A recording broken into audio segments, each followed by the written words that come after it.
everyone. Hope that you are doing well today. And in this video, I'm going to be making two different treats, desserts that I think are fitting for summer. So the first treat that I wanted to make is strawberry jam. A couple of things. I have them cut and cleaned, but the thing that I didn't do was get more of like the core middle part out, and I need to do that because it says for the recipe online that if you don't get that middle part out, like all of it, then it won't cook down right for when you make the jam. And this jam specifically is not going to be water bath canned. This is a very simple, small batch that I'm going to be making. So it's going to be something that I just put into the fridge that will probably last, I'm pretty sure it said on the recipe for about 2 weeks. And then it did say in parentheses if it does last that long. So what I need to do now is get the rest of the middle part out of here, and then I will show you what else you need to do.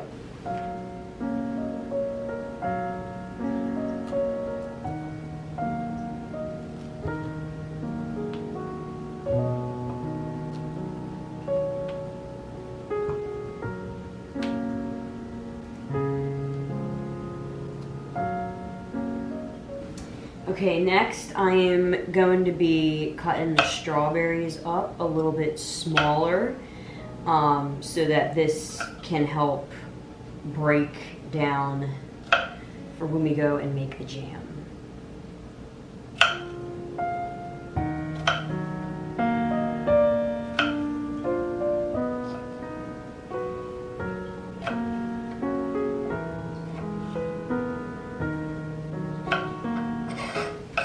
Okay, so I have the strawberries all cut, and I put them in this cup because I wanted to see how much was there.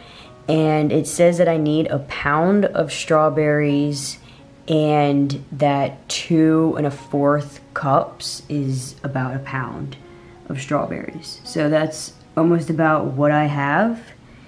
And yeah, so I'm gonna show you what I'm gonna be doing next and how much sugar that we need. So if you have a pound of strawberries, then the recipe is calling for 1.5 cups of sugar. And I have this this pot that I'm going to be using, and I'm not going to turn it on just yet because I want to mix the strawberries and the sugar in here first.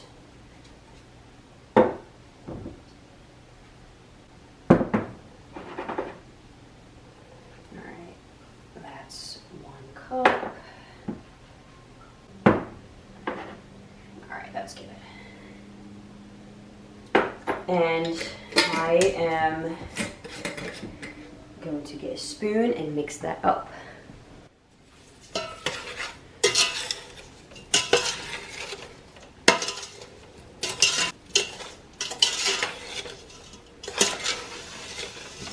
So the recipe says to have it on medium heat. And then we're going to keep that going until it gets to a boil, and you want to make sure throughout the whole time that you are continuously stirring because it can burn at the bottom, and you just want to make sure that that doesn't happen. So make sure that you keep stirring when it gets to a really rolling boil.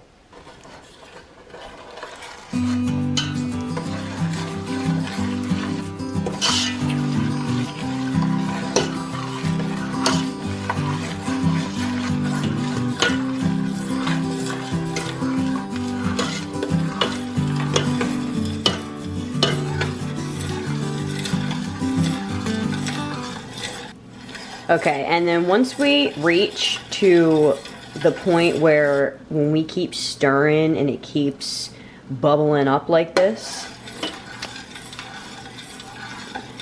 then we want to continue to stir, and we want to let the strawberries be in here for 15 minutes.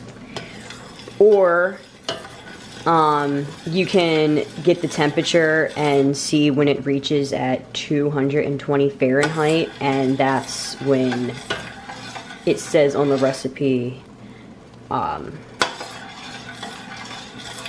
when you can stop with the boiling. I did put on a 15-minute timer, but I also do have a thermometer, and I think I am going to check it like that as well.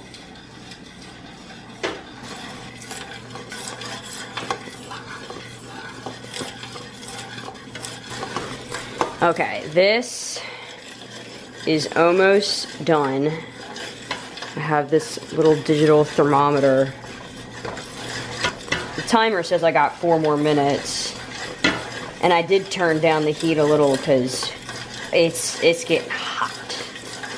I don't want it to burn. Okay, thermometer says 2. All right, it's there. So I'm gonna take this guy off of the burner really quick. And then what I'm gonna do to can this, or it's not really canning, I guess I should say. I'm just putting it into a jar.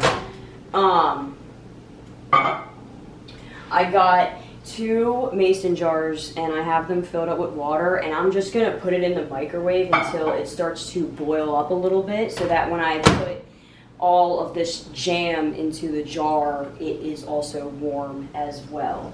I also wanted to warm up the top part of the lid, and I'm just gonna let all this sit here for just a couple of minutes, and then I will place the jam in there. This is what it looks like.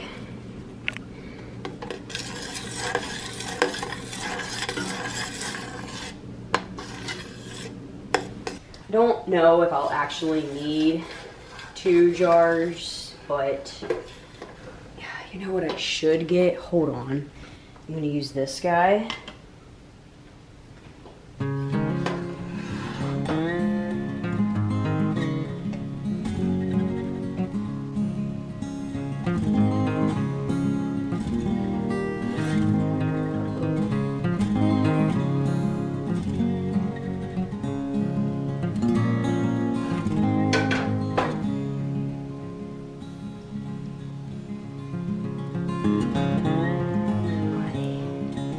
Lid. Just gonna set that aside. It's very sticky. Put him on. There we go.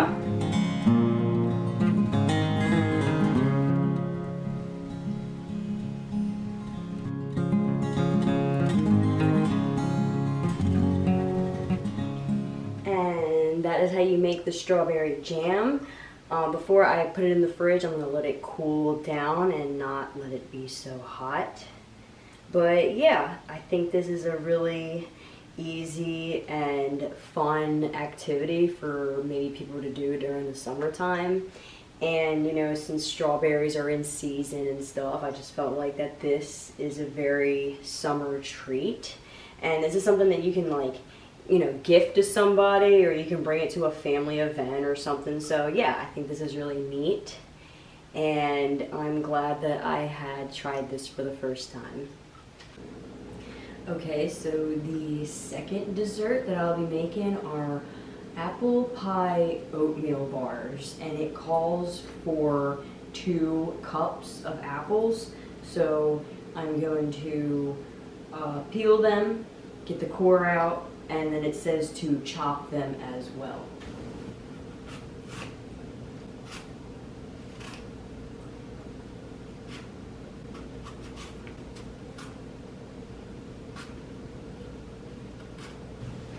So just to mention, the reason why I am considering this summer dessert is because it's easy to pick up, like it's going to be oatmeal bars. so it's going to be easier to pick up, and I feel like it'd be an easy treat to take along somewhere with you if you're like visiting family, or if you're gonna hang out with some friends. It'd be like a fun little grab and go kind of treat.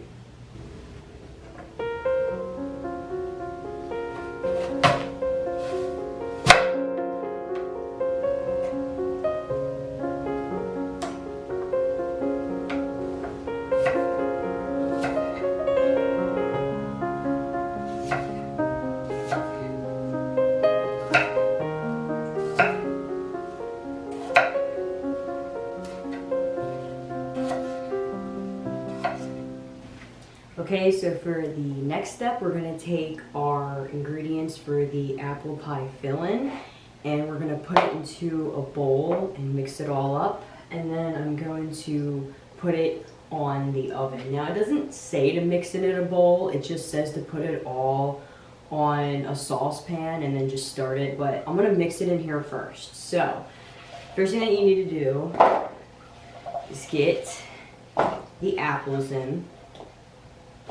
And I'm looking over here because the ingredients are over here. We need 2 tablespoons of butter. So I'm gonna take my tablespoon. I don't know, it's actually not that bad. No, I'm actually not gonna heat it up. It's actually not that bad. I thought it was worse. So I'm just gonna get 2 tablespoons of butter.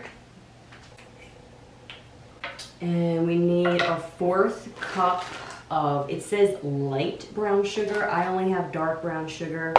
I'm pretty sure it will be just fine. We need a 1/4 cup, and it says to firmly pack it.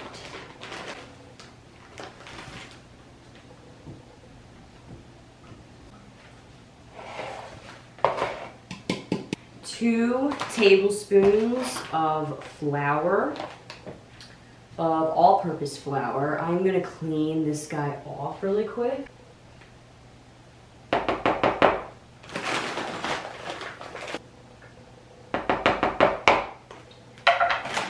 And then we'll need 1 teaspoon of ground cinnamon.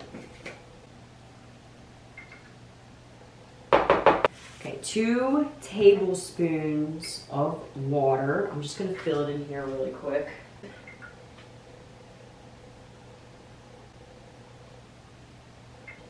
And a 1/4 teaspoon of salt. Yes, that is it. So now I'm going to mix him up.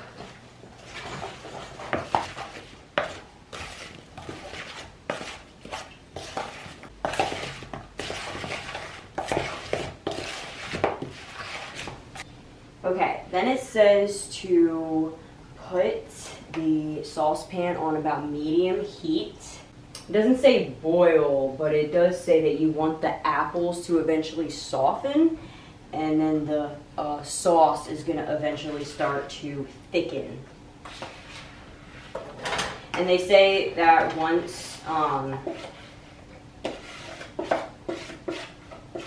you start seeing that happening, that you want it to cook for about 10 minutes after that. So once everything's starting to really warm up and you can tell that it's starting to get thicker, then allow that to just do the cooking on medium heat for about 10 minutes. And I forgot to mention the same with this recipe as well. You want to make sure to keep stirring. You don't want anything to burn.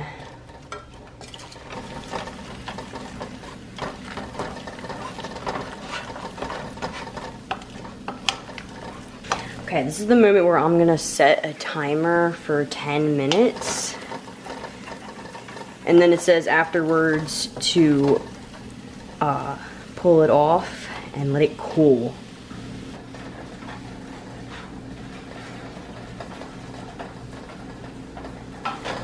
Okay, now this is done. I'm going to set it aside.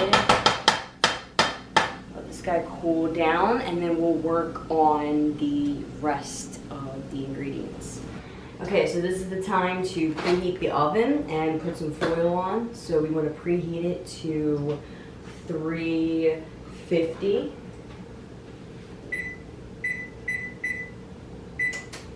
And it says to use a 9-inch by 13-inch pan. I am using a 14 by 10-inch, so it's not too much bigger. And they say to put some foil on and grease it up.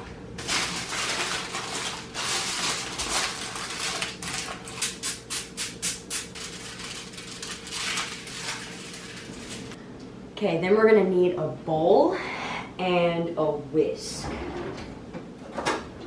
We're gonna whisk the dry ingredients first, and then we're gonna be adding butter. And when we do that, we're gonna use a fork. So what we need first is a cup and a half of flour.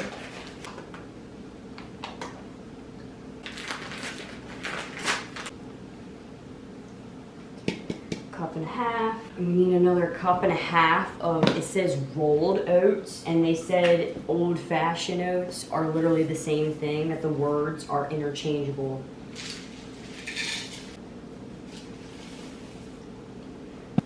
One cup of brown sugar, and it just says brown sugar. It doesn't say light or dark. And yes, they want you to firmly pack this guy as well. All right, that's about good. Half a teaspoon of salt. So this is one, but I'm just gonna get half. It's about like half. Then we're gonna whisk all of this in.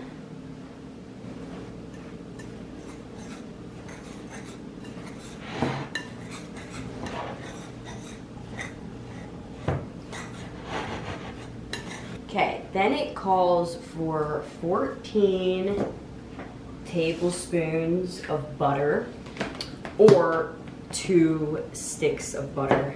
And before I add this in, I'm trying to see if this is really frozen or not. I think I'm gonna just like quickly put them in the microwave because this is cold. Not frozen, I didn't mean to say frozen. Okay, so I softened it up a little bit, and it says to cut the butter, and I'm gonna do that. Okay, so I forgot, I had baking soda out. I meant to have baking powder out. And we need to add 1 teaspoon of baking powder. I forgot to do that. All right, there's not much in here. It's about 1 tablespoon. Okay, now it's time to assemble everything together. So we want to press half of this guy into the bottom here. So I'm just gonna start taking him and spreading him on the bottom.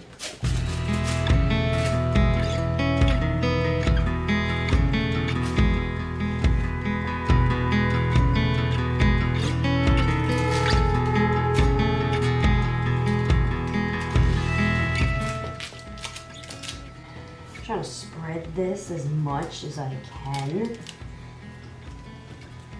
I know this is what's going to hold a lot of it together, and I'm okay with using more than half of what this is calling, because it says later on that you're going to be sprinkling the rest of it on top, so I'm prioritizing the bottom.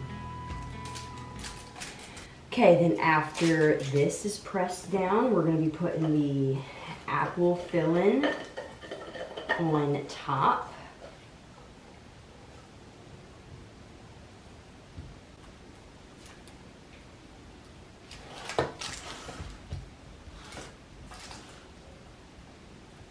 So looking at this, I definitely think I could have used one more apple just because there's some like spots. But I try to separate it or spread it out as best as I can. I think because the pan is just a little bit bigger than what they recommend. I think that's why. And yeah, everything's okay. I think it will still turn out good. I'm just gonna put the rest of this on top and then we're gonna put it in the oven.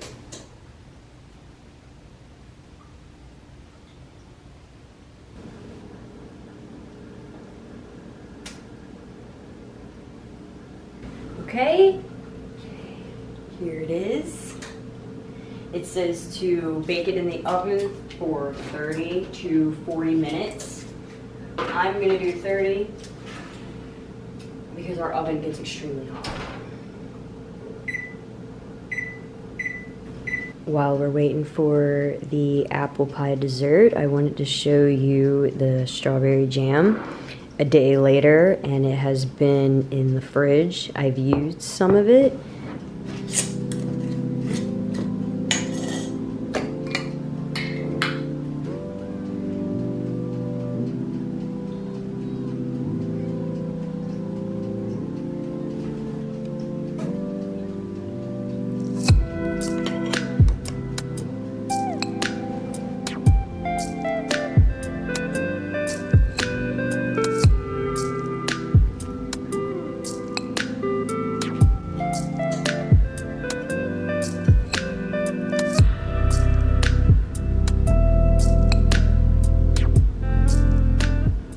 Yesterday when it eventually did cool down, I did have some. So this isn't my first time trying it, but this is very good.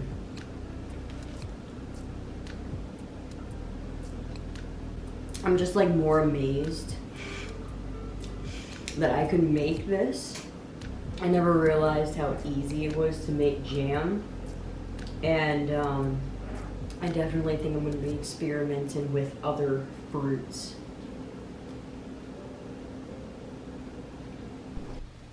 Okay, I just pulled them out of the oven and it looks pretty good. Okay, so this is what I'm gonna use to put this on top. I'm gonna use it as my rack. And now I'm gonna remove the foil.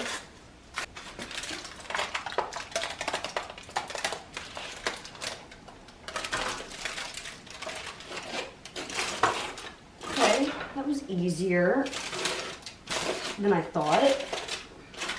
So I'm gonna let this cool down as much as I can, and then I'm gonna come back and cut these guys up.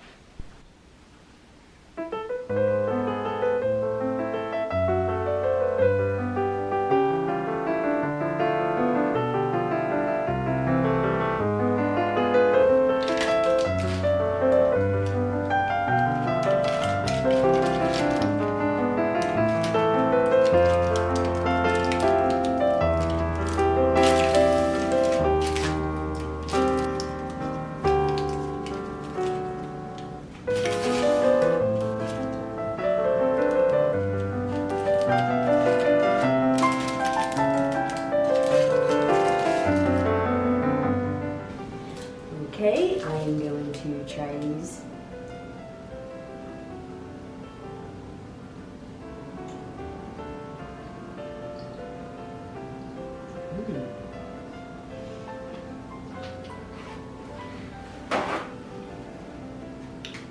These are really, really good.